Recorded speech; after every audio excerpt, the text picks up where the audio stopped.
यह कहानी यूपी के एक छोटे से गांव की है। यहाँ की मिट्टी उपजाऊ थी, लेकिन सोच की जमीन बंजर थी। लड़कियों को यहाँ अक्सर परिवार का बोझ समझा जाता था।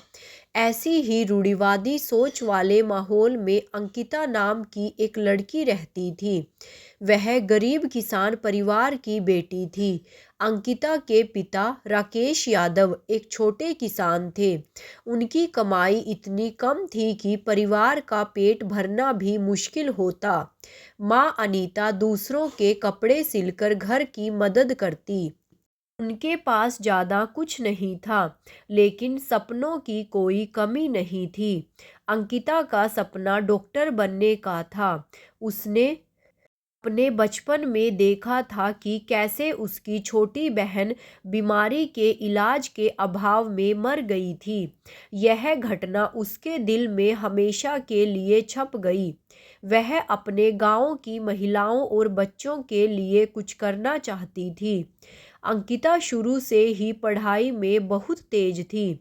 स्कूल के शिक्षक उसकी मेहनत और लगन की सराहना करते। हर साल वह अपनी कक्षा में अव्वल आती, लेकिन यह सफलता उसे आसानी से नहीं मिली थी। गांव में लड़कियों की पढ़ाई को समय की बर्बादी माना जाता था। पड़ोस की महिलाएं अक्सर उसकी माँ से कहती, अरे अनीता, इतना पढ़ा लिखा कर क्या करेगी? इसे आखिर चूल्हा चौका ही तो संभालना है। पैसे और समय दोनों बर्बाद कर रही हो। लेकिन अनीता ने इन बातों को कभी दिल से नहीं लगाया। वह अपनी बेटी का हौसला बढ़ाती। उन्होंने अपने पुराने गहने बेचकर अंकिता की पढ़ाई के लिए पैसे जुटाए। अंकिता अब 12वीं कक्षा में थी। मेडिकल एंट्रेंस की तैयारी के लिए उसे ट्यूशन जाना जरूरी था। गांव के स्कूलों में पर्याप्त पढ़ाई नहीं होती थी और मेडिकल की तैयारी के लिए उसे शहर जाना पड़ता। हर दिन अंकिता 5 किलोमीटर साइकिल चलाकर शहर जाती। सर्दी, गर्मी, बारिश, किसी भी मौसम में वह कभी नहीं रुकी। लोग उसे देखकर कहते, इतनी मेहनत कर रही है, लेकिन लड़की होकर डॉक्टर बनने के सपने देख रही है, ये सपना टूट जाएगा। पर अंकिता ने इन बातों को अनसुना कर दिया। एक दिन ट्यूशन से लौटते वक्त अंकिता को देर हो गई। अंधेरा हो चुका था। गांव के रास्ते सुनसान थे। वह अपनी साइकिल तेजी से चला रही थी। तभी अचानक पीछे से एक जीप आकर उसके पास रुकी। जीप में गांव के 4 युवक थे। ये वही लोग थे जो अक्सर अंकिता को देखकर भद्दे कमेंट करते थे। उन्होंने जीप रोककर उसे घेर लिया। अरे, कहाँ भाग रही हो? इतना पढ़ाई करती हो, थोड़ा हमारे साथ भी समय बिताओ। उनमें से एक ने कहा। अंकिता ने डरकर भागने की कोशिश की, लेकिन वे उसे पकड़कर जबरदस्ती जीप में खींच ले गए। वह चीखती चिल्लाती रही, लेकिन कोई उसकी मदद के लिए नहीं आया।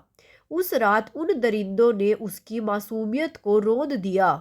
जब उनकी हवस पूरी हो गई, तो उन्होंने उसे अधमरी हालत में खेतों में फेंक दिया। अगली सुबह गांव के एक किसान ने अंकिता को देखा। वह तुरंत उसे अस्पताल ले गया। वहां डॉक्टरों ने उसकी हालत देखी और तुरंत इलाज शुरू किया। अंकिता की मां को जब यह खबर मिली तो वह टूट गई, लेकिन उन्होंने अपनी बेटी का हाथ थामते हुए कहा, तुम्हारे साथ जो हुआ वह तुम्हारी गलती नहीं थी। यह इन दरिंदों की मानसिकता की गंदगी है। अनीता ने पुलिस में शिकायत दर्ज कराने का फैसला किया। यह आसान नहीं था। गांव के लोग उन्हें रोकने लगे। शिकायत करने से क्या होगा? लड़की की इज्जत चली जाएगी। अब पुलिस के चक्कर में मत पड़ो। लेकिन अनीता ने हार नहीं मानी। उन्होंने कहा, मेरी बेटी की इज्जत इन चारों के अपराध से कम नहीं हुई है। गुनाह उन्होंने किया है और सजा उन्हें मिलेगी। शिकायत दर्ज करने के बाद अंकिता और उसके परिवार को गांव के लोगों का विरोध झेलना पड़ा। लड़की को बाहर भेजा ही क्यों, पढ़ाई का इतना शौक था, अब भुगतो। लेकिन अंकिता और उसकी माँ ने इन तानों को अनसुना कर दिया। महिला संगठनों ने उनका साथ दिया। उन्होंने केस को मजबूत बनाया। धीरे धीरे मीडिया में यह मामला फैलने लगा। लोग अब अंकिता के समर्थन में खड़े होने लगे। इस घटना ने अंकिता को पूरी तरह तोड़ दिया था।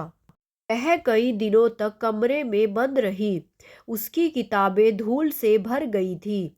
एक दिन उसकी माँ ने उसे समझाया, बेटी, तुम्हारे सपने मरने मत दो। अगर तुम हार मानोगी तो वे जीत जाएंगे। यह सुनकर अंकिता ने खुद से वादा किया कि वह हार नहीं मानेगी। उसने फिर से पढ़ाई शुरू की। उसने पहले से भी ज़्यादा मेहनत की। कई महीनों की कानूनी लड़ाई के बाद चारों दोषियों को उम्र कैद की सजा हुई। यह न केवल अंकिता बल्कि उन सभी महिलाओं की जीत थी जो अन्याय के खिलाफ खड़ी होती हैं। अंकिता ने मेडिकल एंट्रेंस में टॉप किया और एक प्रतिष्ठित कॉलेज में दाखिला लिया। 5 साल बाद वह डॉक्टर बन गई। डॉक्टर बनने के बाद अंकिता ने अपने गांव में एक क्लिनिक खोला। वह गरीबों का मुफ्त इलाज करती।